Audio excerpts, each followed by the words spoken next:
ಒಂದ್ಸಾರಿ ನೀವು ರೈಲ್ವೆ ಇಲಾಖೆಯನ್ನು ಕೇವಲ ಕರ್ನಾಟಕದಲ್ಲಿ 96ರಿಂದ ಇಲ್ಲಿವರೆಗಿದ್ದಂಥ 12 ಯೋಜನೆಗಳನ್ನು ಸಾವಿರಾರು ಕೋಟಿ ರೂಪಾಯಿಗಳನ್ನು ಕೊಟ್ಟಿದ್ದೀವಿ.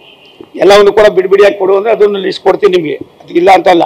ಏನಾಗಿದೆ ಇದೆಲ್ಲರ ಜೊತೆಯಲ್ಲಿ ಅಗ್ರಿಕಲ್ಚರ್ಗೆ ಇರ್ಬೋದು, ಬೇರೆ ಬೇರೆದಿರ್ಬೋದು, ಎಲ್ಲ ಕೂಡ ಅವಕ್ಕಿಂತ ಹೆಚ್ಚಾಗಿ 36 ವಿಧದ ಜನೌಷಧಿ ಏನಿತ್ತು ಇವತ್ತು, ಏನು ಎಸೆನ್ಷಿಯಲ್ ಇದಿತ್ತು ಮೆಡಿಸನ್, ಇದಕ್ಕೆ 100ಕ್ಕೆ 100 ನಾವು ಎಲ್ಲವನ್ನು ತೆಗೆದಾಕಿ ಸುಂಕವನ್ನು ತೆಗೆದಾಕಿದ್ದೀವಿ.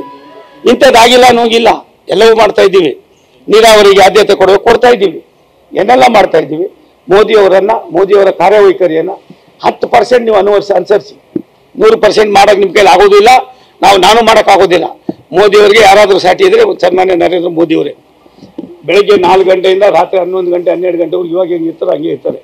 ನಾನು ರಾಜ್ಯ ಸರ್ಕಾರಕ್ಕೆ ವಿನಂತಿ ಮಾಡ್ತೀನಿ, ಮಾತನಾಡೋದನ್ನು, ಪೇಪರ್ ಸ್ಟೇಟ್ಮೆಂಟ್ ಕೊಡೋದನ್ನು ಎಲ್ಲ ಒಂದು ಕಡೆ ತೃಪ್ತಿಗೋಸ್ಕರ ಮಾತನಾಡಿ ಕಾಲಹರಣ ಮಾಡಿ ಜನರನ್ನು ಕೂಡ ಒಂದು ರೀತಿ ಜಿಗುಪ್ಸೆ ಮಾಡೋದನ್ನು ಬಿಟ್ಟು ಕೇಂದ್ರ ಸರ್ಕಾರದ ಜೊತೆ ಕುಳಿತುಕೊಂಡು ಚರ್ಚೆ ಮಾಡಿ ನಿಮ್ಗೆ ಏನೇನು ಅನ್ನೋದಕ್ಕಿಂತ ಹೆಚ್ಚಾಗಿ ರಾಜ್ಯದ ಸರ್ವಾಂಗೀಣ ಅಭಿವೃದ್ಧಿಯಲ್ಲಿ ನಾವು ನಿಮ್ಮ ಜೊತೆ ಕೈ ಜೋಡಿಸ್ತೀವಿ. ನೀವು ಕೂಡ ಆ ಕೆಲಸ ಮಾಡಿ ಅಂತ ನಾನು ನಿಮ್ಮ ಮೂಲಕ ರಾಜ್ಯ ಸರ್ಕಾರಕ್ಕೆ ವಿನಂತಿಯನ್ನು ಮಾಡ್ತೀನಿ, ಕಿವಿ ಮಾತನ್ನು ಕೂಡ ಹೇಳ್ತೀನಿ. ಸರ್, ಈಗ ಮಹಾರಾಷ್ಟ್ರ ಡೆಲ್ಲಿ ಇದರಲ್ಲಿ ಇವಿಎಂದ್ದು ಏನಾದ್ರು ಮಾಡಿದ್ದಾರೆ ಅಂತ ಹೇಳ್ತಿದ್ದಾರೆ. ಒಂದು ನಿಮಿಷ ತಾಳು.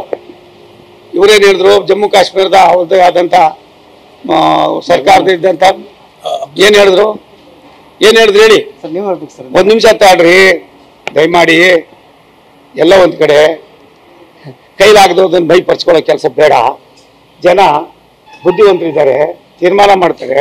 ಅದಕ್ಕಿಂತ ಹೆಚ್ಚಾಗಿ ಇವತ್ತಿನ ಸಂದರ್ಭಕ್ಕೆ ತಕ್ಕಂತೆ ಯಾವುದೋ ಕಾಲದಲ್ಲಿ ಇತ್ತು ನಿಮ್ಮ ಆಡಳಿತ, ಇವತ್ತು ಹೆಂಗಿದೆ ಅನ್ನೋದನ್ನು ಮನೆ ತಾವು ಅಧಿವೇಶನದಲ್ಲಿ ರಾಜ್ಯಸಭೆಯಲ್ಲಿ ಸನ್ಮಾನ್ಯ ನಮ್ಮ ನಾಯಕರಾದ ನರೇಂದ್ರ ಮೋದಿಯವರು ಮಾತಾಡಿದ್ದು ಕೇಳಿಸ್ಕೊಂಡಿದ್ದೀರಿ.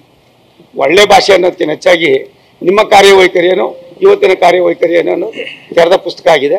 ದಯವಿಟ್ಟು ಇವೆಲ್ಲ ಬಿಟ್ಟು ಇನ್ನು ಮುಂದಾದರೂ ಸರಿ ಮಾಡಿಕೊಂಡು ಎಲ್ಲೆಲ್ಲಿ ನಿಮ್ಮ ಸರ್ಕಾರಗಳಿದೆಯೋ ಅದನ್ನಾರು ಉಳಿಸ್ಕೊಡೋದಕ್ಕೆ ಪ್ರಯತ್ನ ಮಾಡಿ, ಇಲ್ಲಾಂದ್ರೆ ಅವು ಕಳ್ಕೋತೇವೆ.